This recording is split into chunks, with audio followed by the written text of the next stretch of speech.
Hey everybody, it's Ronnie again here with the second installment of my true chilling tales. Uh, and I actually want to take a little bit, before I actually tell you about the next real kind of chilling story or unusual experience, I want to talk a little bit about sleep paralysis. So, as you remember, if you saw the first video, I talked about the cloaked beings that I saw as a child. And I didn't really experience anything else during my childhood. And then as I got into high school in my teenage years, I started to experience sleep paralysis.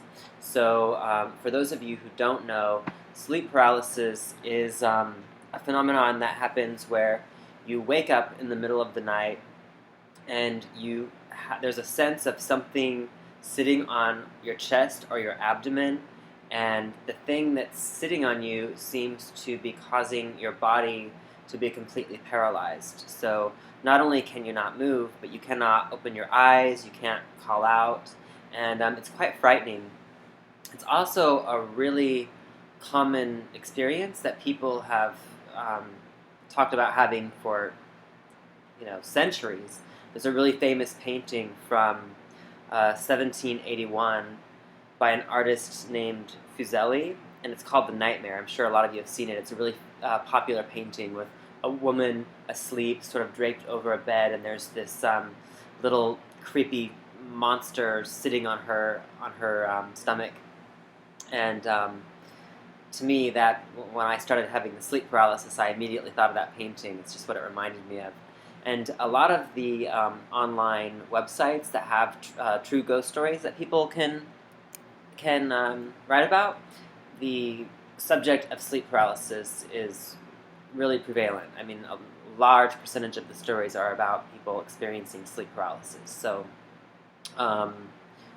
anyway, yeah. So even my brother has talked about it happening a lot to him, and I have a really good friend who I was actually just talking with a few weeks ago, and she was telling me that she had even been experiencing it up more recently in her life. So my experience with sleep paralysis in my teenage years was just as I described. I would wake up in the middle of the night. I wouldn't be able to open my eyes. I wouldn't be able to call out. I couldn't move my body, and I felt a presence sitting on me, and it was really scary. And after that happened a few times, I quickly learned that if I got to a space where I could calm myself and just call out to God or call out to Jesus for help, that this weight or this weight that was sitting on me would go away, would dissipate, and the paralysis would dissipate as well, and I'd be able to move my body once more. So once I figured that out, every time it happened, I would start to pray and call out to God. And every single time I did that, the sleep paralysis went away. And eventually it just stopped happening altogether, and I haven't actually experienced it in many years, since I was a teenager. Excuse me. So I wanted to talk about that a little bit before jumping into the next real story that took place that was really kind of unexplainable. And that deals with the mysterious man that you see in the title of the video. So this story took place when I was 18, 1997, and it was my senior year in high school, the last part of my senior year in high school, and I had a coffee date with a good friend of mine named Suzanne, who, if you're watching this video and if you know me and if you're from Port Angeles, you might know Suzanne. She goes by Anami now. She went by Suzanne at the time. So sorry, Anami, I'm gonna call you Suzanne in this video because you went by, you were Suzanne then. So anyway, Suzanne and I, we were going to coffee at what was then called Hagwood's. It's now the Crab House. And when we got there, before we went inside, I remember, I think if my memory serves me correctly, we went inside. There's two entryways into the restaurant. There's the side from the parking lot and the side that's closest to the pier. And I think we went into that. I think we entered the building from that side, from the water. And I remember, before we went in, actually seeing this man outside who had on a bright orange neon vest, sort of like you see when you see people doing construction. it was something. Excuse my cat. She's wanted to be in the video as well. Anyway, yeah. So I saw this guy. He had on this bright orange neon vest, and there was something about his presence that was really odd to me. I couldn't really quite put my finger on it, and I can't to this day. I can't really tell you what it was about him that I found strange.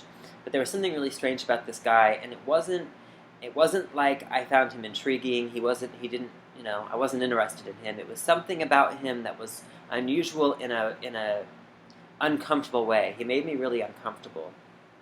He wasn't very tall. He's maybe, my height or a little bit taller. I'm about 5'5.5", so he wasn't really very tall, and I think he was probably middle-aged.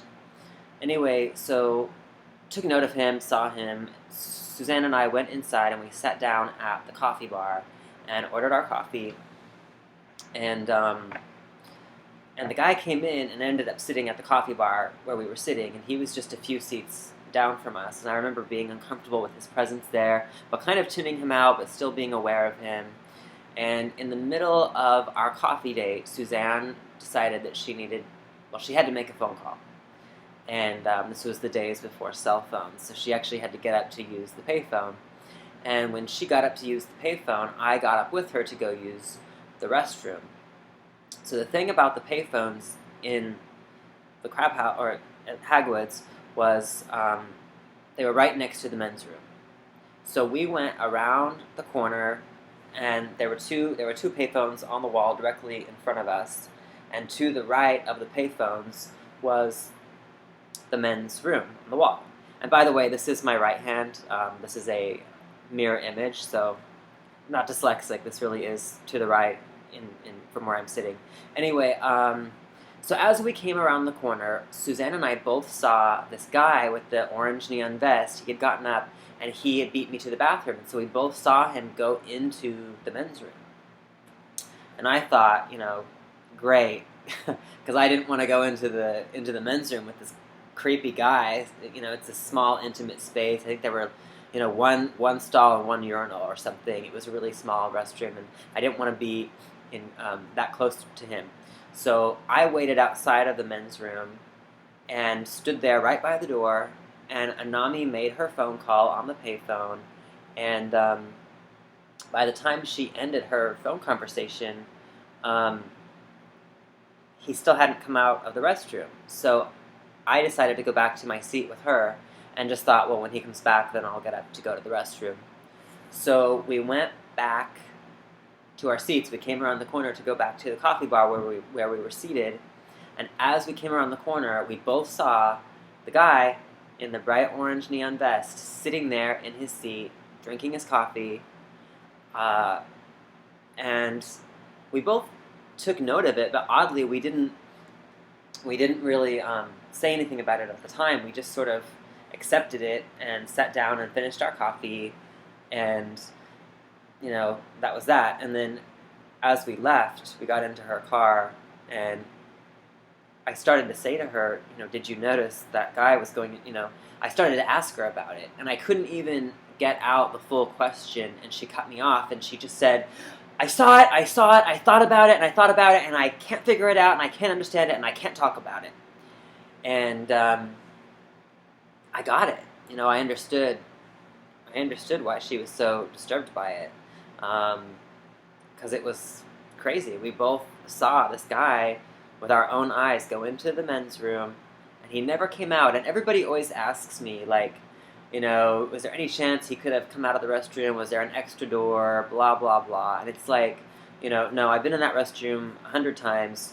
It's a small restroom. There's one door. We saw the guy go in. I stood right next to the door. He never, ever came out. And he's wearing a bright orange neon vest. You wouldn't miss that. And he somehow reappeared at his seat where we were sitting, and